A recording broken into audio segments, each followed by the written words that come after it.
Hello everyone, ICT virtual classes में आपका बहुत बहुत स्वागत है। तो हम पढ़ रहे थे how to charge a body, किसी वस्तु को कैसे चार्ज करता है। और उसके ऊपर हमने दो नोट देख लिए थे कि जो असमान आवेश होते हैं एक दूसरे को आकर्षित करते हैं, यानी कि जब अनलाइक चार्जेस होंगे, एक पॉजिटिव एक नेगेटिव, तो ये एक दूसरे को क्या करेंगे, अट्रैक्ट करेंगे। वहीं पर अगर मैं बात करूं लाइक चार्जेस होंगे, यानी कि सेम सेम चार्जेस होंगे, तो ये एक दूसरे को से रिपल्शन करेंगे, यानी कि प्रतिकर्षण करेंगे। ये बात याद रखना। तो हमने यहाँ पर एक गुब्बारे वाली ऑब्जर्वेशन की थी कि गुब्बारे को हमने रगड़ा था किसी फर से, तो हमने क्या देखा, यहाँ पर इसकी समराइज देख लेते हैं कि a charge balloon ripple a charge balloon. जो एक चार्ज बलून था, यानी कि एक गुब्बारा जो पहले से आवेशित था और दूसरा आवेशित था, तो एक दूसरे को रेपल कर रहे थे, धक्का दे रहे थे, प्रतिकाशित कर रहे थे। वहीं पर बात करें a charge refill rippled a charge refill, यानी कि जब एक चार्ज रिफिल थी, हमने एक रिफिल को फर से रगड़ा था, तो दूसरी चार्ज रिफिल को क्या कर रही थी, रिपल कर रही थी, यानी कि प्रतिकाशित कर रही थी। लेकिन जब एक चार्ज बलून को चार्ज रिफिल के पास लेके आए, तो ये एक दूसरे को अट्रैक्ट करने लग गए। इससे ये पता लगा कि दोनों में अलग अलग तरीके के चार्ज जरूर होता है, यानी कि इससे ये पता लगा कि बलून का चार्ज और रिफिल का चार्ज क्या है, अलग अलग है, इसीलिए ये एक दूसरे को अट्रैक्ट कर रहे हैं, है ना। तो चलिए जल्दी से इसे नोट कर लेंगे इन तीन छोटे छोटे पॉइंट्स को, एंड देन फिर आगे चर्चा करते हैं कि कैसे हम करंट के लिए, मतलब कैसे हम आवेश को पॉजिटिव और नेगेटिव घोषित करें।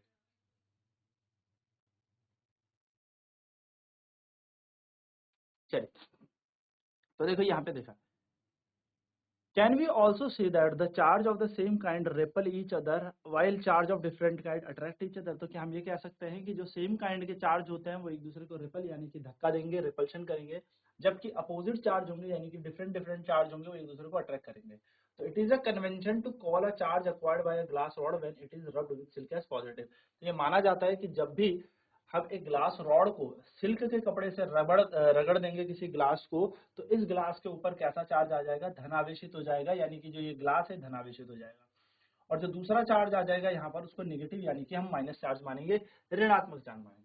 तो it is observe that when a charge glass rod is brought near to a charge plastic straw rubbed with polythene, जब आप क्या करोगे, एक ग्लास रॉड को जब चार्ज करोगे यानी कि सिल्क से रगड़ दोगे, तो वो चार्ज हो जाएगी, उसके अंदर आवेश आ जाएगा।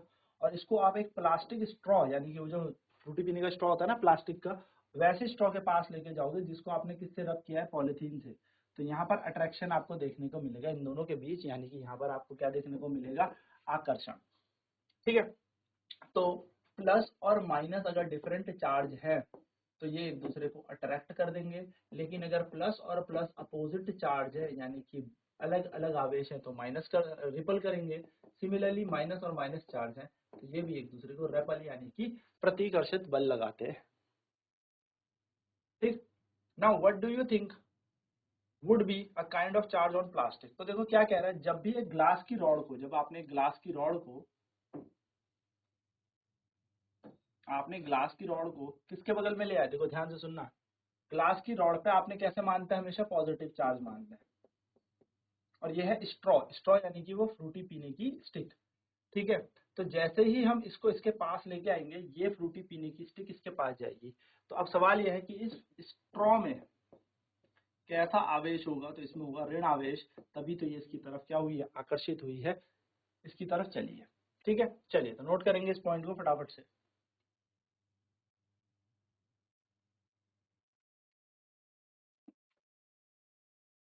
What do you think would be the kind of charge on the plastic straw? तो आप क्या सोचते हो कि किस तरीके का आवेश होना चाहिए के प्लास्टिक के स्ट्रॉ में, तो ये नेगेटिव चार्ज होगा। बिल्कुल आप सही सोच रहे हो, क्यों, क्योंकि नेगेटिव चार्ज ही अट्रैक्ट हो रहा होगा, क्योंकि ग्लास तो पॉजिटिव हो गया। सो जो इलेक्ट्रिकल चार्जेस है generated by rubbing are static. जो हम किसी चीज को रब करके चार्ज उसमें ले आए, आवेश उसमें ले आए, उसको हम स्टैटिक ही बोलते हैं, स्टैटिक चार्ज। और ये मूव नहीं करते, ये एक जगह से दूसरी जगह नहीं जाते। So when charges move they constitute an electric current. जब चार्ज मूव करते हैं, आवेश चलते हैं, तो क्या बनता है, विद्युत धारा बनती है। तो अगर चार्ज रुके हुए हैं, रेस्ट पे है, ठीक है, अगर चार्ज रेस्ट पे है और अगर चार्ज चलने लग जाए यानी कि मूव करने लग जाए, तो यही मूविंग चार्ज क्या प्रोड्यूस कर देंगे, इलेक्ट्रिक करंट। यानी कि अगर आवेश चलते हैं तो धारा बनती है। तो धारा क्या होती है, धारा होती है आवेश के प्रवाह का दर। So you have been reading about electric current since class 6। आप करंट के बारे में तो छठी क्लास से पढ़ ही रहे हो। So the current in a circuit which makes a bulb glow, वही करंट जो बल्ब को जला देता है, ग्लो करवा देता है, और current that makes a wire hot, कोई तार को गर्म कर देता है ना, ये कुछ नहीं है, सिर्फ चार्ज का ही मोशन है, यानी कि चार्ज जो फ्लो हो रहा है उसी की गति को हम कहते हैं इलेक्ट्रिक करंट। तो चलिए फटाफट से इस पॉइंट को भी हम नोट डाउन कर लेते हैं।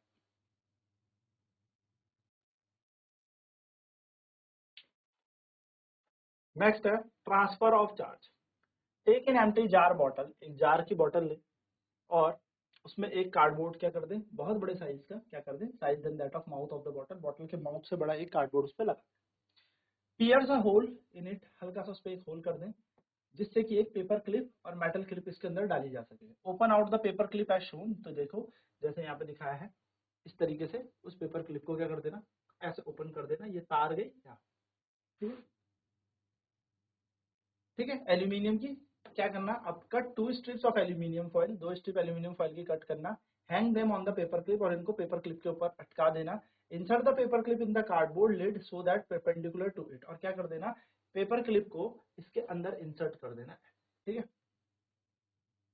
अब देखो with the end of the paper clip, ये जो end of the paper clip है, ऑब्जर्व व्हाट हैपेंस, तो आप देखोगे कि इस एंड में क्या देखने को मिलेगा, do they ripple each other और अट्रैक्ट, क्या ये एक दूसरे से दूर दूर भागेंगे या अट्रैक्ट करने लगेंगे। तो आपने क्या करना है, एक चार्ज बॉडी पास लेके आनी है, इस तार पे जैसी चार्ज बॉडी लगाओगे आप, कोई आवेशित वस्तु आप लगाओगे तो इनके अंदर भी चार्ज आ जाएगा, और आप देखिए ये दूर दूर भाग रहे हैं, तो या तो इनके अंदर दोनों में धनावेश होंगे या दोनों में ऋण आवेश होंगे, तभी एक दूसरे को भगा रहे हैं एक दूसरे से।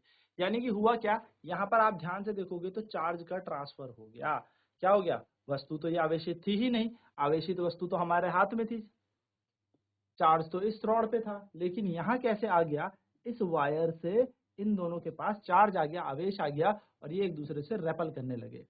तो यहाँ पर हम समझ सकते हैं कि आवेशों को क्या कर सकते हैं, हम आवेशों को ट्रांसफर भी किया जा सकता है, यानी कि हम इधर से उधर उनको भेज भी सकते हैं। तो यही यहाँ पे कह रहा है, the aluminium foil strip receive the same charge, तो जो एल्यूमिनियम की फॉइल है इनके पास सेम चार्ज आ गया, आइदर पॉजिटिव आइदर नेगेटिव, अगर दोनों में प्लस तो दोनों में प्लस, अगर दोनों में माइनस तो दोनों में माइनस।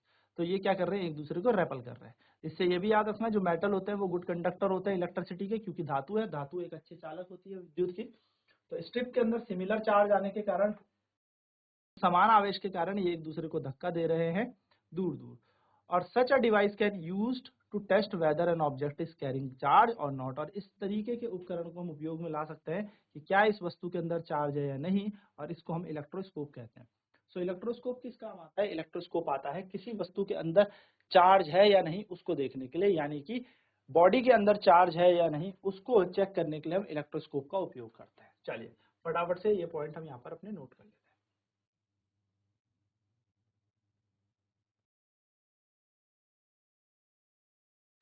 तो इलेक्ट्रोस्कोप क्या होता है, इलेक्ट्रोस्कोप होता है हमारे पास एक ऐसा डिवाइस जो बेसिकली क्या करता है,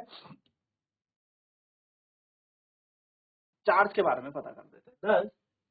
we find that electric charge can be transferred from a charged object to uncharged object or a metal conductor। इससे हमें ये पता लगता है कि एक आवेशित वस्तु से दूसरी वस्तु पर जिस पर आवेश नहीं है, हम आवेश को क्या कर सकते हैं, भेज सकते हैं, एक जगह से दूसरी जगह भेज सकते हैं।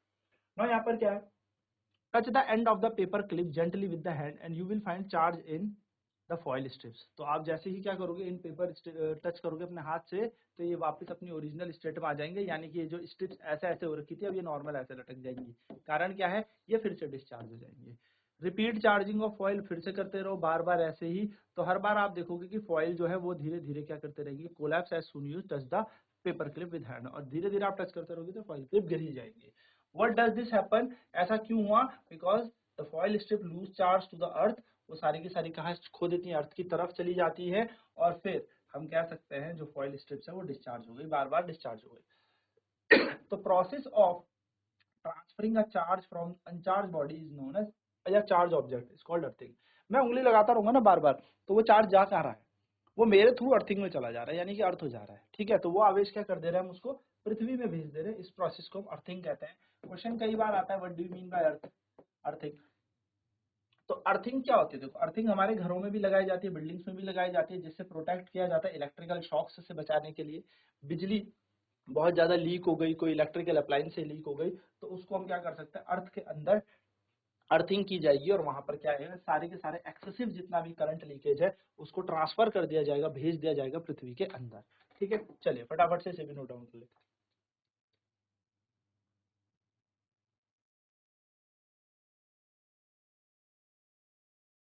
नाउ स्टोरी ऑफ लाइटनिंग देखो, it is now possible to explain lightning in terms of charge. अब हम क्या कर सकते हैं, चार्ज जो हमने देखा किस तरीके से बनता है उसी तरीके से लाइटनिंग होती है। देखो, तो हम लोगों ने देखा है कि during the development of a thunderstorm the air current move upward while the water droplets move down. तो देखो होता क्या है, जो पानी की जो बूंदें हैं जब बारिश होती है वो नीचे आती हैं और जो एयर करंट है वायु ऊपर जाती है ना। ठीक, these vigorous movements cause separation of charges. और अब इतनी तेजी से ये चीज होता है कि हवा ऊपर जा रही है और पानी नीचे, हवा ऊपर पानी नीचे, कि यहाँ पर क्या हो जाता है, आवेश अलग अलग हो जाते हैं, सेपरेशन हो जाता है।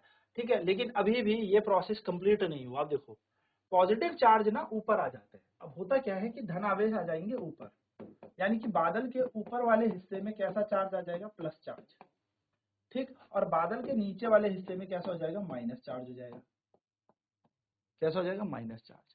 अब जब बादल के ऊपर प्लस है नीचे माइनस है तो अब देखो होगा क्या, ध्यान से देखना। जो हमारा ग्राउंड है यानी कि जो जमीन है वो भी हमारी कैसी चार्ज गेन कर लेगी, पॉजिटिव। हमारी जो धरती है वो भी कैसा चार्ज गेन कर लेगी, पॉजिटिव। प्लस चार्ज हमारी अर्थ भी ले लेगी। तो बादल के ऊपर पॉजिटिव, बीच वाले बादल नेगेटिव, और जो पृथ्वी है जहां हमारे हम लोग रह रहे हैं, हमारा घर वर हम सब है, वहां पर कैसा आवेश हो जाएगा, पॉजिटिव पॉजिटिव पॉजिटिव, धन आवेश हो जाएगा। अब देखो ध्यान से, there is accumulation of positive charge near the ground also. और ऐसा ही होगा कि धनात्मक आवेश कहाँ आ जाएंगे, हमारी पृथ्वी पर भी आ जाएंगे, जमीन पर भी आ जाएंगे। तो जब यहाँ पर बहुत ज्यादा मैग्नीट्यूड का चार्ज जमा हो जाएगा, तो बहुत ज्यादा ये चार्ज हो जाएगा, तो इसको हमें भेजना पड़ेगा। क्या करेगा, एयर तो आगे जा नहीं पाएगी। अब आपको पता है एयर एक पुअर कंडक्टर है, वायु क्या है, एक गंदा चालक है, किसका, बिजली का। वायु से कभी भी धारा प्रवाहित नहीं होती। So there is no longer able to resist their flow. तो अब यहाँ पर क्या है, इसके फ्लो को कोई रोक तो पाएगा ही नहीं, और नेगेटिव और पॉजिटिव चार्ज यहाँ पर क्या कर जाएंगे, मीट कर जाएंगे, क्योंकि रोक ही नहीं पाएगा इस प्रवाह को। तो ये आवेश बहुत ज्यादा हो गए तो क्या होगा, इनका फ्लो बहुत ज्यादा होगा, और ये जब आपस में न्यूट्रल होंगे, यानी कि प्लस वाला माइनस वाले के साथ चिपकेगा, तो एक लाइटनिंग स्पार्क आएगा और बहुत तेज साउंड आता है, और उसी को हम लाइटनिंग कहते हैं। तो कुछ नहीं होता, यहाँ पर डिस्चार्ज होता है, बेसिकली डिस्चार्ज। डिस्चार्ज मतलब एक प्लस और एक माइनस दोनों को एक दूसरे को काट के जीरो बना देंगे, न्यूट्रलाइज कर देंगे। इस प्रोसेस को हम डिस्चार्ज प्रोसेस कहते हैं। तो जब प्लस और माइनस आपस में चिपकेंगे तो बहुत तेजी से लाइट आएगी, धमाका होगा और बहुत तेज आवाज से हमें सुनाई देगी। इसी प्रक्रिया को हम क्या कहते हैं, लाइटनिंग। तो लाइटनिंग बहुत बड़ा प्रोसेस नहीं है, बट सिंपल क्या है, चार्जेस आपस में क्या कर रहे हैं, एक दूसरे को डिस्चार्ज कर रहे हैं। ये बात आपको लिखनी है पेपर में कि lightning is the process of electric discharge. चलिए नोट करेंगे इसे।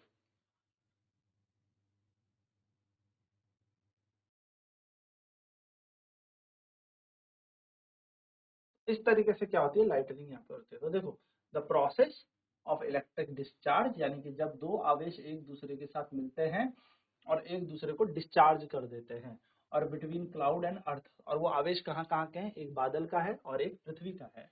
तो इसको बेसिकली हम लाइटनिंग कहते हैं।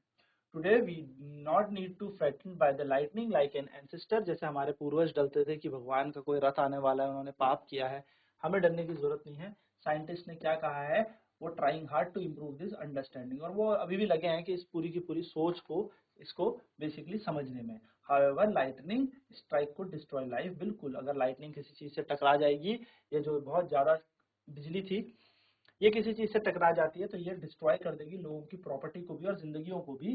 ठीक है, इसलिए हमें कुछ मेजर्स रखने पड़ते हैं, ध्यान रखने पड़ते हैं, कुछ चीजों का ध्यान में रखना है।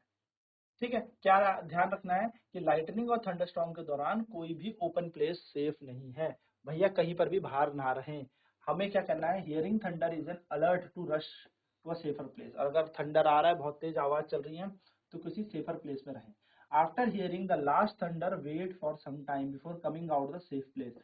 और जब लास्ट थंडर आए तो रुक जाओ पहले, तब बाहर आना उस सेफ प्लेस से। नहीं तो ऐसे नहीं कि रोड में भाग रहे हैं और बहुत तेज लाइटनिंग हो रही है। फाइंडिंग अ सेफर प्लेस, एक सेफ प्लेस क्या हो सकता है, कोई घर, कोई बिल्डिंग हमारे लिए सेफ प्लेस है। अगर हम ट्रैवलिंग कर रहे हैं कार से या बस से, तो आप उस कार के अंदर ही रहें, but with Windows and door of the vehicle shut, और बस उस गाड़ी के क्या कर दो, विंडो बंद कर देना और क्या बंद कर देना, दरवाजे बंद कर देना। बस आप गाड़ी के अंदर हो तो आप गाड़ी के अंदर रुक सकते हो, आप सेफ प्लेस में हो। क्या करना चाहिए क्या नहीं करना चाहिए ड्यूरिंग थंडरस्टॉर्म, जब ऐसा कुछ होगा तो आपको क्या करना चाहिए। अगर आप घर से बाहर हैं तो क्या करना चाहिए, अगर आप मोटरसाइकिल में हैं, ट्रैक्टर में हैं, किसी कंस्ट्रक्शन मशीनरी पे हैं, किसी ओपन कार में, तो ये सेफ नहीं है। तो ओपन फील्ड में बड़े बड़े पेड़ हैं, शेल्टर है, पार्क है, एलिवेटेड प्लेस है, तो आपको ये भी नहीं बचा पाएंगे।